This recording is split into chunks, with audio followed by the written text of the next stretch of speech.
It's time for your time. Hey, try Prognostic ready to go? Penicillin. Yeah, I just got to finish this ad. Side effects will absolutely include headaches, nausea, dizziness. An ad for what? What do you mean? Confusion, Well, you know how like a delirium, while back they introduced the erections. subscription services for stuff? Yeah. Yeah, I stopped paying for my start-stop button, so instead I just have to watch an ad and then we can... Scrotum and anus, socially inappropriate libido, and in not-so-rare cases, clinical death. Speak to your doctor to see if Prognostic is right for you. There we go. Yeah. Okay. Time for an upgrade. Introducing the iPhone Air. There's another ad playing. What's this one for? We got rid of Oh, I thought it might be nice if we have heated seats for this journey. Using Apple's latest cloud Fair enough. technology, we were able to turn hardware into air.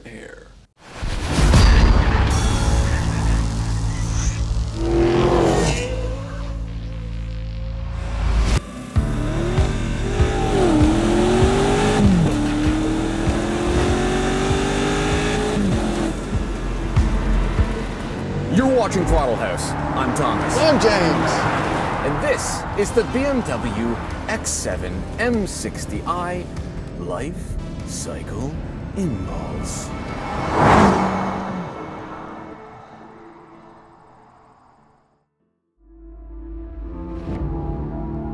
M60i. So not only does this X7 benefit from the 2023 Life Cycle Impulse, BMW's fancy word for facelift, but it also becomes the beneficiary of a brand new engine. So, new looks, new engine, new features. This is no gentle update. And it shouldn't be, because the X7 M60i starts at $129,000 Canadian, and this one is spec'd to $147,000. Let's have at it. And if you're new to Throttle House, we do car reviews, track tests, and quite a lot of messing about. So subscribe, hit the bell. Launch control. Oh, It's quite a significant that push. is quite significant launch control. And that is 0 to 60 in 4.68 seconds. And that is with both of us in the car. Yep. That's pretty good. That's very good. That's pretty good. And I can tell you how we've achieved that, Thomas. Because Okay. you're probably wondering what that 60i on the back means. I right? am. What does that Because when once it was the V12 in Yeah. the M760i we Yeah, tried, 60 I always meant V12. Yeah, no okay. longer a V12. Okay. It's a V8. It is a V8. But now this gets the new proper M engine, the S68, which is what you're going to see on all the new M cars.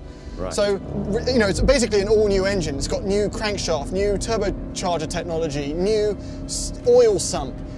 All of that comes together to make the 60i a very different story to the 50i. Okay. In the 50i, in the M50i, you got 523 horsepower and 553 pound-feet of torque. Right. In this, you get 523 horsepower and 553 pound of torque as well. Yeah. What?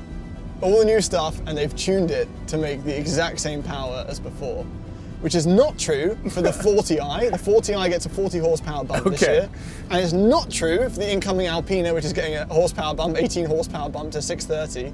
So just to recap, that entire explanation that you just gave us Yeah. and me and the audience Yes. was pointless. No, because the main reasons they did Okay. it is because I don't think they were meeting the efficiency standards on the old engine. Okay. So the 60i straight up replaces the 50i. Well, It's not any quicker, it has no more power, but it's capable of more power. And more importantly, your friend, the sucker who's just bought a Range Rover, a brand new Range Rover, doesn't have this engine. gets the M50i engine, the old Right. engine.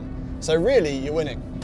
Well, it is a nice engine. It sounds pretty cool. I'm in Sport Plus right now. This has a new transmission as well. Got the new 8-speed. Yeah, they've worked on And it. you know what? I didn't know that. I had to look it up because it doesn't feel any different to No, the, to there's the a lot regular- of things that don't feel that different because first of all, it's already quite an impressive vehicle, the X7. We've Yes. always liked it. In Sport Plus mode, it gives you like a thunk. Well, this also has the M Sport Pro, so it's got the more aggressive exhaust. Right, and also in a pretty cool feature as well. We're talking about drivetrain. Really quickly, put this in comfort mode. We cruise around. I have a big issue with comfort mode. I'll tell you about that in a second. But if I hold this left paddle, it puts me in sprint mode and stiffens everything up for a second and makes the transmission snappier. And thanks to the 48-volt mild hybrid, Yeah. which this now gets, still the same horsepower, but it now gets a 48-volt mild hybrid. So not only does it make start-stop smoother, it actually throws a bit more torque. Also new for the LCI X7 is the addition of active anti-roll bars, engineered to attain maximum softness when desired, but able to firm up when required. I only really had one issue with it. It doesn't work. Well, before you say that, yeah. I mean, so the idea behind it, and they say it's to reduce the amount of head that you get, the amount you get tossed. No, head tossed. No, head. Wow, those words really have to be you have to, together. The correct order is vital. It's to reduce the amount of head tossed you get. Tossed head? No. No. It's the amount of head toss that you get while you're moving. Rated M for mature. We've experienced M60i for mature above 60. So basically, what it does is that in comfort mode, in a straight line, it keeps everything really soft. So it should control side-to-side motions, but allow the ride to be nice. Yeah. The problem is, I'm getting tossed around right now. Don't say that to me when I'm in the car with you. The comfort mode, what we're in right now, are you getting some head toss? Yeah. It's not good. And it's not the good kind. No. I find, so the goal there was to be able to go softer without losing, So like right now, you feel that? Yeah. Once you load it up into a corner, it tightens them up and we're fine. But in the entry and the exit of the corner, I'm getting thrown all over the place. Compare it to an Escalade V. We just were in the Escalade V. You said that was a masterclass in chassis engineering. It is, because that car, it just somehow controls motions in exactly the right way. Yeah. I will say though that in Sport Plus mode right now, of all the big SUVs, this one's driving close to the best. It drives smaller than it is. Like you have to remind yourself you're in an X7. Yeah, you look back and there's another row. There's another row, yeah. It's like the steering is good, weights up naturally. All the calibration of the throttle and the brakes in Sport mode is good. And there's not too many unnecessary motions in Sport Plus mode. So just leave it in Sport Plus mode. Wake up in the morning, Sport Plus mode. Have a coffee, Sport Plus mode. Drive the kids to work. Kids don't go to work. You go to work. Sport Plus mode. But what about fuel economy? What about, you just bought a twin-turbo V8 SUV. How much can you truly care about fuel economy? Technically, you've foregone the Escalade V. You've made a sensible decision. Okay, fair, yeah, I guess the other option is a supercharged V8, fair enough. But you know, considering this is 7 Series, there isn't much going on back here for me to like play with. Well, you'll notice this little thing here. Gizmo, yeah. There you go. Oh, USB. Right? You can put a thing in there that holds on to your own iPad. Your own iPad. Yeah. It's BYOI. BYOI. I do have a pillow though. What? Pillow. Oh, I thought we meant in place of an iPad. That was confusing. No, I can't see it. Yeah. Yeah, that's my comfort. That's my fun thing. The whole car is very sharp in Sport Plus mode, which is where you should own the only place. I don't think I'd shoot for the Alpina. I think this is all you need. This is probably all you need. You don't need 630 horsepower. I would even find a way to be happy with the 40i? 40i, yeah, save some money. All right, well, you know what? A big part of this facelift is the way it looks, so let's have a little chat.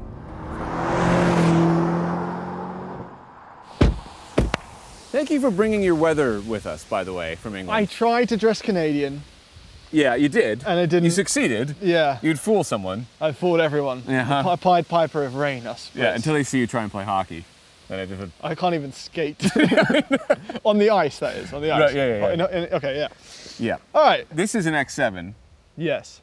Obviously, by the massive grille. However, the grille is now dwarfed by the iX. Yeah, well, it's different. That's a different shape. That's a different shape, but like this is like just huge. It's funny, actually, years ago, only a couple years ago, when they first started the new design language. Yeah. I remember when the X5 came out and the X7 came out, I remember asking you on the phone, I'm like, I can't tell the difference between the X5 and the X7. No. And you came up with a method. You say, you'll know when you see an X7 because you'll see it and you'll be offended.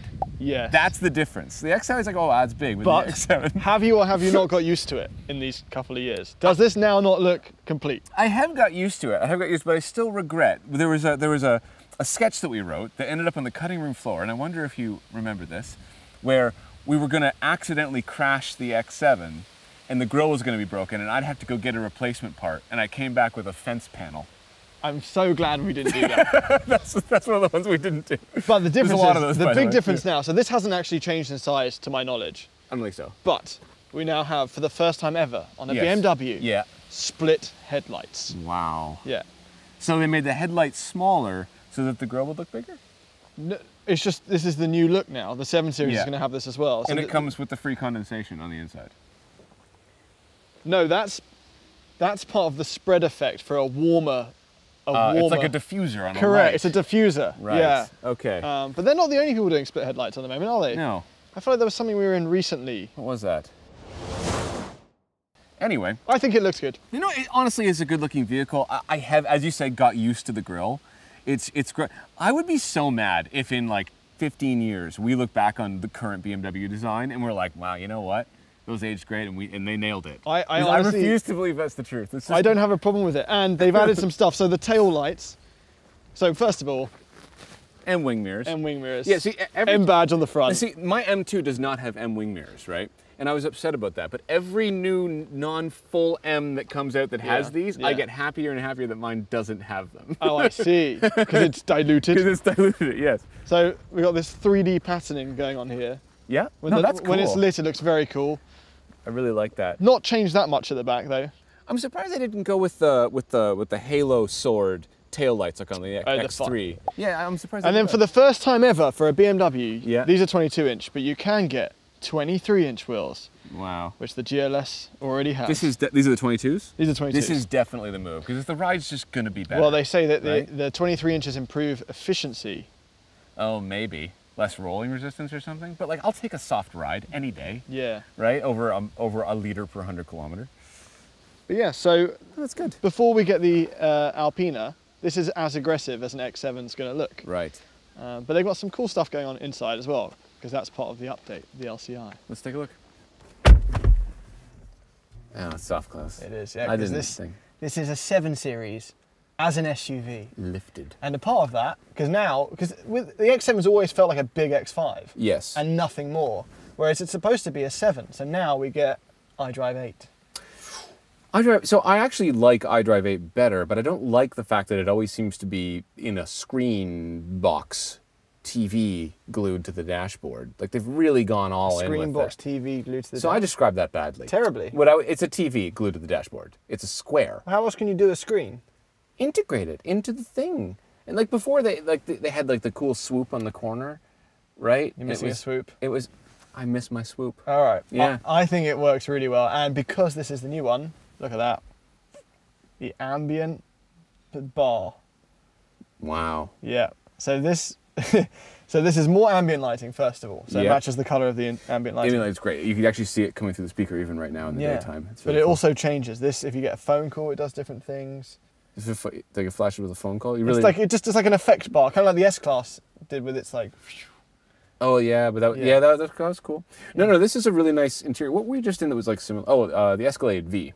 Escalade V, yeah. Right. We've just been in a few competitors actually. And the Range Rover. And the Range Rover. Yeah, the Range Rover is similar price to this. A little bit more the one we had as spec. Yeah, but the Range Rover then on the inside was way more minimalist. Plush though. It was plush. Yeah, this is much more German, but it's also very busy, very athletic and sporty, right? Like it's the carbon fiber going on they've everywhere. quietened it down. It's got this smooth, this single line aircon vent here. These little crocodile heads. These are cool. You can spin them to lock it. I don't know. They're kind of weird. They're kind of fun to play with. Yeah, they are fun. Speaking of things to play with, there's a knob that's got a bit smaller. That we've lost the shifter. Okay. Yeah. A little piece of glass. I was trying to figure out where you were going with that. Yeah, the little glass shifter now. Yeah. Little nubbin, like the Porsche. These words that you're choosing What to is it now? describe I don't even know what things. it is. It sounds right. I believe that a nubbin is that a third nipple? It might be a third nipple. There's a Right. Chandler Friends episode Chandler, coming yeah. back to me right now. Yeah, that's right. So yeah, that's a bit of a strange move. I really did like the shifter before that, so I don't know why they did that, but I guess it's just space. Yeah, it's nice. It's a little it's a bit flashy with the crystal, but I guess it'll probably work fine. And this is a well-optioned one, so we've got the cooled and heated cup holders. Those are really cool. Yeah, I but really do like nothing those. has massively changed. No. Like the cabin backwards is identical. So Yep. still comfortable for an adult in the middle, still comfortable once we finally moved all the chairs around, which take ages by the way. Yeah. Harrison and I tested the back seats with some difficulty. Yeah. But we managed to fit back there. He doesn't fit, but myself at 5'10", I fit. There's also a nice little, like, wind light. What is it? A light? Sunroof. The sunroof. There it is. The solarium back there. Yeah. Yeah. No, it's comfy. And then this is actually optioned with the Tartufo leather, which holds a special place in our hearts because Thomas and I went for a very nice dinner on his honeymoon at a place called Tartufo. That's true. Yeah. It's true. It's a weird sentence, isn't it? I went for a lovely dinner with Thomas on his honeymoon. There's more to that story, actually. This was an entire... No, there's no more to it. This is a trip in Italy where James decided he didn't like truffles at all, and he wanted to take me to this one restaurant, which he'd been to before, and it was called Tartufo. And he's like, what does Tartufo mean? Turns out it's truffle. But at the end of that trip, at least, he liked truffles. It doesn't smell of truffles in here. No. And it's very nice. Just to be clear, my wife was on that restaurant as well. It wasn't just me and James. Call me what you want. Okay. Anyway, this is nice. I like it. It's a bit like flashy and busy, but it's well designed, it's intuitive, it's comfortable. I don't really have any issues with this. And I must say that I do like this version of iDrive better than the one that we only had for a year or two, which was what? iDrive 7? 7, maybe? Listen, as far as life cycle impulses go, I think this is a pretty solid one. It is. So, there we have it. The X7 has been impulsed. The split headlights might have some people split, but really, all the changes seem to be for the better. Compared to the Range Rover, it's not quite as plush inside, but it's cheaper. Its new looks distinguish it even further from the likes of its GLS rival, and it drives a lot smaller than the big Americans. If you were already an X7 fan, the X7 just got better. Thanks for watching. And a special thank you to the Jasons, which admittedly sounds like a new sitcom, but actually refers to the two highly talented automotive creators you saw at the beginning of the video. Thanks, guys. Discoloration of fingertips, throttle house, urges to defecate, joint pain, hernias, incomprehensible underarm odor, extreme weight loss, rickets, somehow scurvy, loss of hearing, loss of eyesight, rashes on both scrotum and anus, socially inappropriate libido, and, in not so rare cases,